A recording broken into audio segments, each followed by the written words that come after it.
couple of points, and of course happy to answer questions. You know, to follow on, to be here now after having been with folks around this table and others talking about a very research-informed justice reinvestment process, it is discouraging to be here today to see something that is pointing us in a different direction, and that the research shows will not work. Long sentences, mandatory minimums, some of the other bills involve sending more kids to the adult system. We have now decades upon decades of research to show that that will only result in bloated prisons, spending more money, and minimal, if any, impact, positive impact on public safety. Unfortunately, we're seeing some of this as well at the federal level, and the governor's proposals seem to align themselves with the proposals and the approach being advocated by the Trump-Sessions administration. So I just want to mention that, and also note that when this approach was tried in the 80s and the 90s, it was a failure. A couple of points just to make in reference to some of the questions. Particularly on the expense, the $200 million that is estimated to be the fiscal impact is obviously a very significant number. Based on looking at the initial data on what these bills would result in and what the Justice Reinvestment Act did project, it appears that this would eviscerate any savings that were projected by the Justice Reinvestment Act. So I would strongly encourage an unfavorable report on these bills today.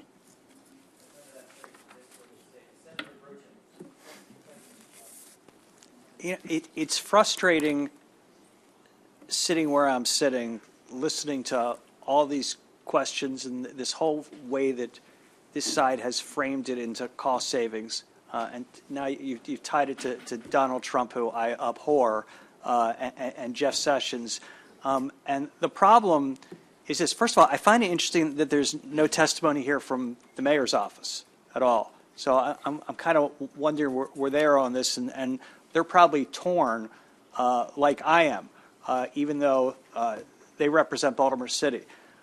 I think the way you're casting people who are against this bill as being Donald Trump and Jeff Sessions people and is just incredibly, incredibly unfair. And I actually find it pretty offensive, to be honest with you. People like myself and people in my district are tired of the same 200 or 300 people who are roaming the city, creating havoc there, creating a murder rate, and having mothers wailing on television, and tired of having to do the same thing over and over again without seeing anything different. That differs greatly from people who commit their first offense, maybe with a gun, maybe without, that the Justice Reinvestment Act was tied to, where people like myself would like to see more resources put into that. So I just think you're really being, you and the people who are saying the things that you're being are doing a disservice and being incredibly unfair and framing, and you're all talking from the same talking points, which is kind of scary, no matter which side does it, the hard left or the hard right. And I just think it's wrong. So you can comment if you wish. Yeah, if I could. And I think, and I think what you've heard, and obviously don't mean to be offensive, what I was saying is that the policies align with what we're seeing at the federal level right now. And unfortunately, there's no research that bears out that it will be effective. In fact, it's the opposite. And I think what you're hearing from folks is that nobody is saying that people shouldn't be held accountable. We'd like to have, what the research shows is not that mandatory minimums or long sentences result in less crime. What the research shows is swift and certain responses. That's what we should be thinking about. 300 people that I talked about should be there long enough to age out of the system, like my colleague Senator Castley talked about in Hartford County, so they don't do any more harm. Because when they get a 15 or 20-year sentence and 15 years get suspended and they take a walk 2 years later and then create double and triple the damage when they should have been in jail and they would have been in jail in 21 other jurisdictions across the state, then that's a huge problem. So the problem with that, as somebody was mentioning earlier, I think it was Tony Holness, is that's dealing with in the moment one person, but we have a larger systemic issue that we're talking about, and this really is a resource question, right? There are, And I agree, it would be important to hear what the mayor is recommending. But we know some of the things that are being recommended and has asked for assistance and coordination from the state. Some of those programs were referenced earlier, whether it's Safe Streets or others. And those things have been shown to have an impact on reducing violence in the long term. But I also think, and Senator Reedy asked this, which I think is absolutely appropriate, is to think about what are the communities that are most impacted by this violence, what do they want? And we actually do now have some research, because there's been polling over the last several years about what crime survivors and crime victims want from the justice system. And it's in my testimony. I don't want to repeat all of it, but I'll just mention a couple of things. What we know now is over 50% of crime survivors prefer spending on prevention and rehabilitation, and only 6% prefer spending on prisons and jails.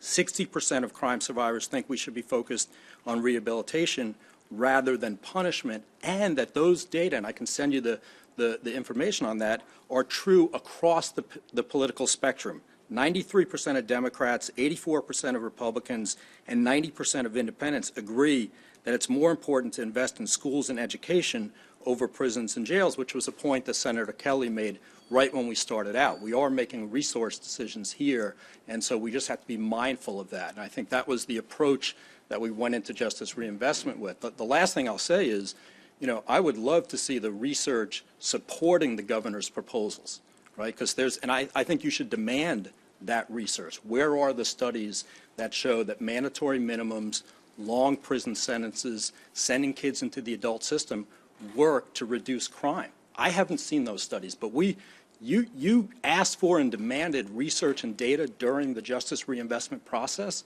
When these types of proposals are in front of you, you should ask for that same standard of evidence to be presented, and I just haven't seen it. But we should look at what data is out there, absolutely, because these are tough challenges, and there's unacceptable violent rates in a number of our communities. Thank you, Mr. Chair. I thought it was interesting. You say you want to see a study. You want to see a study why this would be effective, the administration's program. Whatever's going on in Baltimore City is not working. You're not going to disagree with that. I mean, we've got a per capita murder rate, one of the highest in the country. So how in the world could somebody argue that when you incarcerate a dangerous criminal, during the period they're incarcerated, they might remain dangerous, they might still be doing criminal acts, but they're not doing it to the people in this room. They're off the streets. So why do you need a study to say we're not safer if a dangerous criminal is in prison? I don't understand the logic of that. I don't need a study. So there clearly is research that shows that some level of incapacitation, which is what you're talking about, taking somebody off the street. Not incapacitated, they're locked up. Locked they're in up. prison. They need to be in prison. They're locked up. There is research that shows there is some limited public safety benefit to that. The research also shows, and this bill talks about mandatory sentences. You know, I'll associate myself with others who have said, I want to leave that decision to the judge, right? Make it on a case-by-case basis. We shouldn't be tying their hands. And there's lots of other ways that we can spend resources that will be more effective than incapacitation. If we could arrest and jail our way out of this violence problem, this would be the safest planet on the earth. We arrest and jail more people than any place in the world. I care about Baltimore. That's what I care about. I can't go to Harbor Place anymore. I can't walk around the Inner Harbor anymore. I don't know anybody who wants to do that anymore. I was on this task force for violence over the summer. Incarceration will make people feel safe if the guy with the gun is in DOC. But that's all. Thank you. Thank you very much. Thank you for coming down. And I'm with my colleagues as we look for some kind of balance here, but the fact remains, and I think you've said it, we do. In America, we incarcerate more people than anywhere else. Something else is working somewhere else. I'm not afraid to go to Baltimore. I live in Prince George's County. I am from Baltimore. There are certain parts of the city, That's right. and you look at the dynamics, you look at what's present and what's absent from those parts of the city, one can then have a fair analysis of why it's happening here and not here. If you were to, I wish that of the 300 persons who were incarcerated last year, we incarcerated them, then I wish that if that were all that we need to do, then there should not have been any murders this year. That's right. The fact of the matter is somebody's going to replace them, and I think we're looking for an answer that's beyond that one individual, not saying that getting them off of the street for that moment, but doing it and doing just that, it's not working. It hasn't worked anywhere. And so when we say, get these people off the street and it will be safe, no, it will not. It will not. It's not mass incarceration.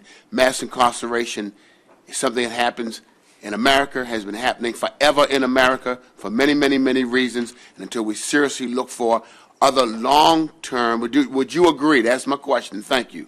Would you look at other long-term, and because I'll say, this is my time to talk about the community that I serve. Yep. That's why I'm in this seat.